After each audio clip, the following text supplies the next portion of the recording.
पिछला समय में विश्व भर भू राजनीति के परिदृश्य बदल रहा है, जेकर प्रत्यक्ष उदाहरण जे अमेरिका रूस संगे दूर के संबंध राखि कऽ यूक्रेन संगे संबंध नीक रखै छलै, एकाएक संयुक्त राष्ट्र संघ के महासभा में यूक्रेन विरुद्ध मतदान कऽ कऽ आ पिछला समय में तो यूक्रेन के दैत आयल सहयोग सेहो रोकि कऽ पूरा संसार के चौंका देलकै।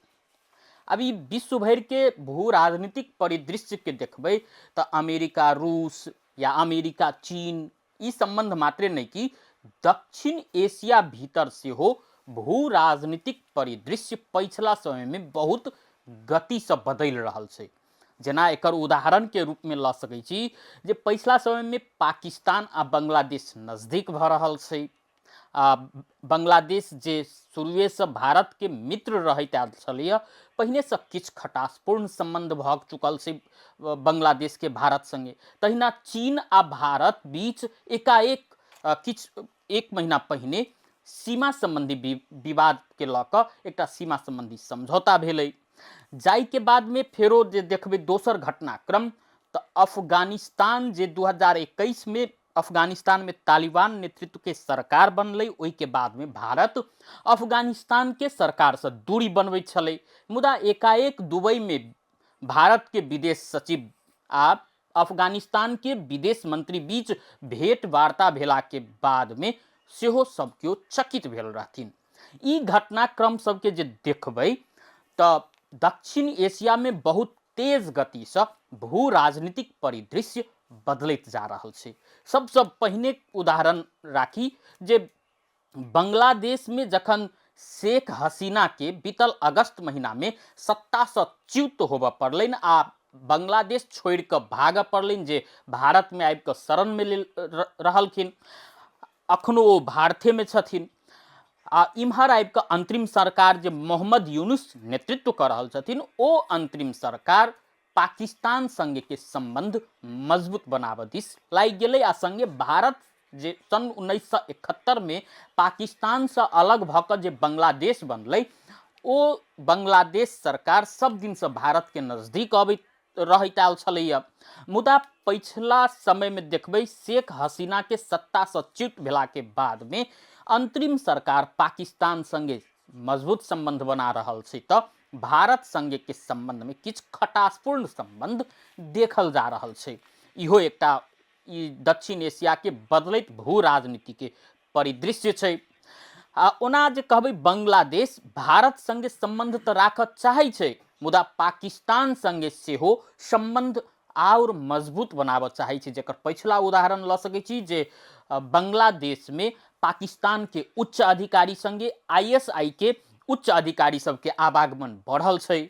संगे बांग्लादेश के अंतरिम सरकार के प्रमुख मोहम्मद यूनुस आ पाकिस्तानी प्रधानमंत्री शहबाज शरीफ बीच के भेंटवार्ता सेहो पिछला समय में बढ़ल छै। आ ओहि संग संगे कराची आर चिटगांव बीच के जे सामुद्रिक मार्ग छै, दुनू बंदरगाह के सामुद्रिक मार्ग मार्फत जोड़ऽ के तैयारी सेहो चलि रहल छै आ निकट भविष्य में समझौता सेहो हेतै। संगे बांग्लादेश आ पाकिस्तान के सेना समुद्री सैन्य अभ्यास सेहो केने छै संगे मिल कऽ। एहि सबसे देखल जाए तो पाकिस्तान संगे बांग्लादेश सामीप्यता बढ़ा रहल छै, संगे भारत संगे के संबंध के लऽ कऽ सेहो तैयार तऽ छै, मुदा संबंध में खटास आबि चुकल छै।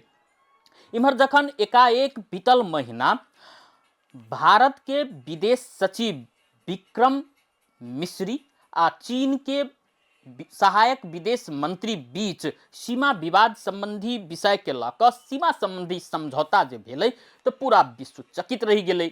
जाई चीन संगे भारत के संबंध पिछला समय में एकदम खटासपूर्ण छलै, ओहि संबंध के सुधारक के पहिल कदम के रूप में ई भारत आ चीन बीच के सीमा समझौता के ल सकै छी।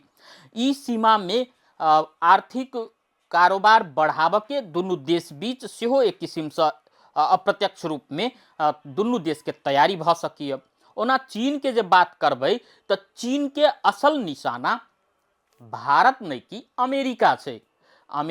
दक्षिण एशिया में जाय हिसाब से भू राजनीतिक परिदृश्य बदल रहा है, वही हिसाब से देखी तो भारत संगे के संबंध मजबूत बनाकर, पिछला संबंध के और मजबूत बनाकर अमेरिका पर निशाना लगवा के चीन के आंतरिक तैयारी भ सकैया, बहुतो गोटे के आकलन है। इमहर भारत चाहे छै जे विश्व के सबसे बड़का मार्केट में से एक चीन संगे संबंध बनाकर अर्थतंत्र के मजबूत बनावे के आ नया आर्थिक शक्ति के रूप में उभर के तैयारी सेहो भ सकै छै।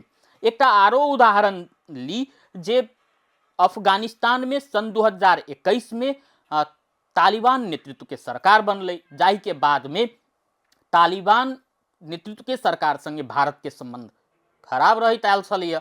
मुदा अचानक दुबई में जाकर भारत के विदेश सचिव मिश्री आ ओतुका विदेश मंत्री बीच भेंटवार्ता होइ छै। ऐसा लगे छै जे अफगानिस्तान के जे पाकिस्तान संगे के सीमा पर जे विवाद चल रहा है, ओई के लक बहुतो ठम से जेना अमेरिका से हो वैदेशिक सहायता रोक चुकल है। एहन अवस्था में अफगानिस्तान के सबसे बड़का सहारा भारते भ सकै से सोच कर अफगानिस्तान के तालिबान नेतृत्व के सरकार भारत संगे के संबंध आब मजबूत बनाव चाह रहा है। अब एहि के निचोड़ के रूप में जे देखी तब पूरा दक्षिण एशिया के भू राजनीति बदल रहा है। इम्हर नेपालों के कुछ दिन पहले चर्चा केने छलहुँ जे नेपाल आ भारत बीच के अखन के संबंध जे छै से खटासपूर्ण चल रहा है। कारण भारतीय प्रधानमंत्री नरेंद्र मोदी के तेसर बेर प्रधानमंत्री बनला 9 महीना बीत चुकल है, मुदा अखन धरि नेपाल भ्रमण नहीं केने छथिन। ओ संगे नेपालों में केपी शर्मा ओली के प्रधानमंत्री बनला के 8 महीना बीत चुकल है, मुदा अहूठ हम हिनका निमंत्रण नहीं आयल छन ओली के। एहि सब के जे देखी तो दक्षिण अफ्रीका में तेजी से भू राजनीतिक परिदृश्य बदल रहा है। प्रत्येक देश के विदेश नीति में किछ न किछ बदलाव आबि रहा है।